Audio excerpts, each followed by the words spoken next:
back to another episode of the Recession Resistant Real Estate Radio. I'm your host, Brandon Cobb, co-founder of HBG Capital, and today we're going to be talking about human capital, what it is and how it can benefit you. If you aren't treating each person, whether it's your employees, your business partners, your spouse, or your children, like human capital, you're making a huge mistake.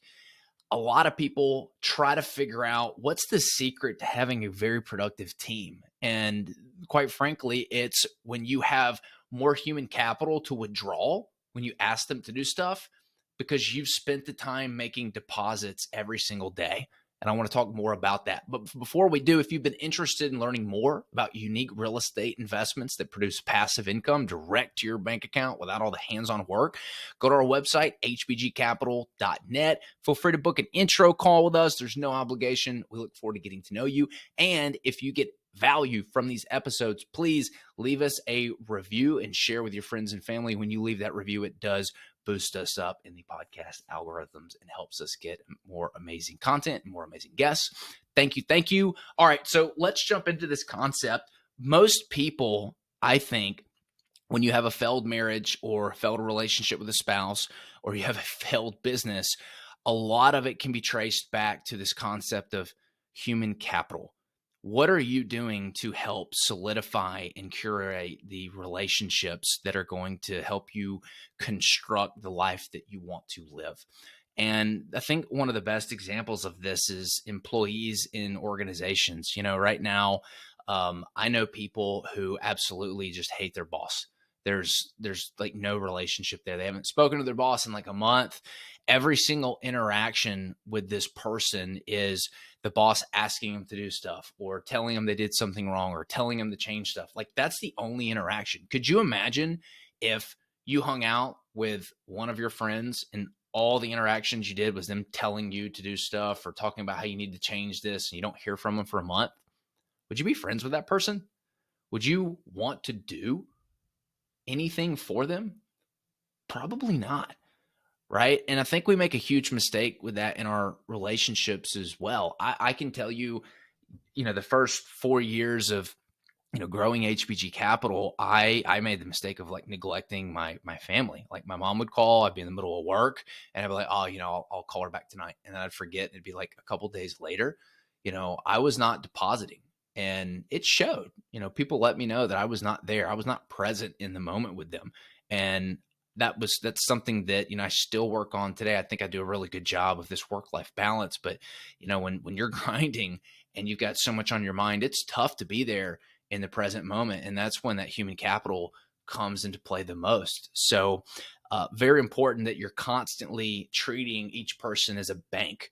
And every single day you have to be depositing. If that's with your spouse, if that's bringing them coffee in the morning, if that's waking up and just being present and being with them before they go to work, if it's doing some of the tasks that aren't expected around the house for them, thinking ahead, trying to anticipate their needs. What do they want? Maybe it's having dinner ready when they come home. And you have to do this with the idea that you don't expect anything in advance. Right? Sitting down, I personally like to sit down once every 2 weeks and do a one-on-one for a full hour with every single person in our organization because I want to know how they're doing personally. I want to know what the stress levels are like at work. I want to know what the gaps and inefficiencies are in the business. My eyes and ears can't be everywhere. I don't know everything. All of our I call them strategic partners, employees, whatever. I don't think anyone works for me. They work with me. I think that they have the best idea of what quarterly rocks we should focus on to get to the next level. They know where the gaps and inefficiencies are. And I take that time and I get to know them every single, 2 weeks, if not more often, on like what's going on important and what's important in their personal life. What are some of their goals outside of work? And I try to do the best job I can of matching what the vision of the company is and what we're trying to build and create with the goals and dreams of the employee. Because if you can match where your company's headed with what they want long-term, you're going to have that person for life and you're not going to have turnover, and that person's going to stick around and their skills and time with you compound.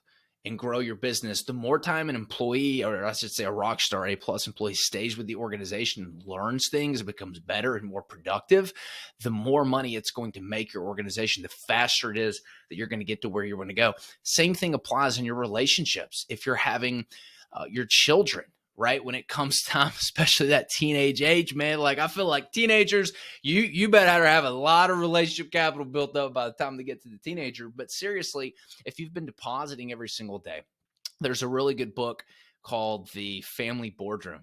And in it, the author talks about how one of the best things you can do is this uninterrupted time individually with your children.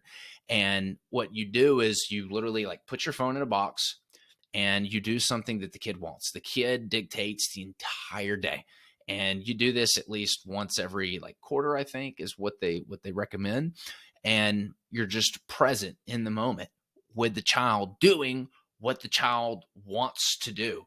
And then you'll have like a recap of the day and you'll talk about it. And like people have had these amazing experiences and said that this simple thing has brought their family so much closer together. And it seems so simple, but not everybody's doing it. We like live on our phones and we live in technology and we're so busy. We don't have time to do all this one-on-one time. But this concept of like making these huge deposits through these family boardroom meetings, that builds up over time. And so when it comes to asking, hey, go clean your room, or I need your help, go mow the lawn, you've hopefully built up enough relationship capital where, the kid's at least going to do it. They're always kids and they're teenagers, so they're always going to push back. But having that relationship capital build up is what's going to help you get what you want. When you can figure out a way to give enough people what they want, then you get what you want. I think that's a famous quote by like Zig Ziglar or something like that. So I would challenge everybody to go out and start making deposits every single day with anyone you have a relationship with, or somebody that you want to grow a relationship with, and see how that affects your life. We're very good at this in the initial stages of dating, right? We want to get people to like us. We're very good at hiding our flaws. And so what do? We make tons of deposits. We take them on really nice dates. We follow up. We tell them how much we like them. We are just depositing.